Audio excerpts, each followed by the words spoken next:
Maafisa wa polisi katika eneo la Buruburu hapa jijini Nairobi wamenasa bangi ikiwa imepakiwa ndani ya magari mawili eneo hilo. OCPD wa Buruburu Francis Kamau amesema kwamba bangi hiyo yenye thamani ya shilingi milioni 8 inakisiwa kutoka eneo la Nyanza na ilikuwa tayari inasafirishwa hadi Mombasa.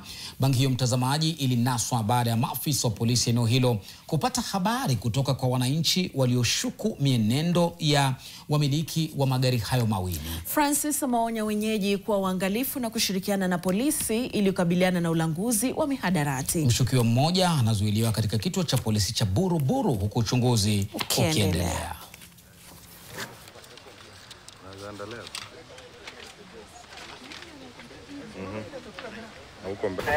Ikiwa usiku ya jana kitu kama saa 8, askari yetu ambao walikuwa kwa doria kwa area za Umoja 1 sasa wakapata information na wakachukua hatua mara moja, alafu wakafuata ile gari na wakaipata sehemu fulani ya Umoja 1. Hii mihadarati imeumiza watoto wetu. Wengi wamewacha mashule kwa sababu ya mihadarati, wazee wamewacha maboma zao kwa sababu ya mihadarati, watu wengine wamewacha makazi kwa sababu ya mihadarati.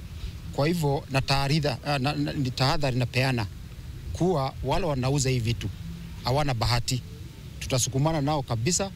Suspect ambaye tuko na mmoja, lakini tuko na matumaini kuna wengine. Wanavyojua thamani ya bangi wakiinasa polisi wanajua wenyewe. Tusonge mbele.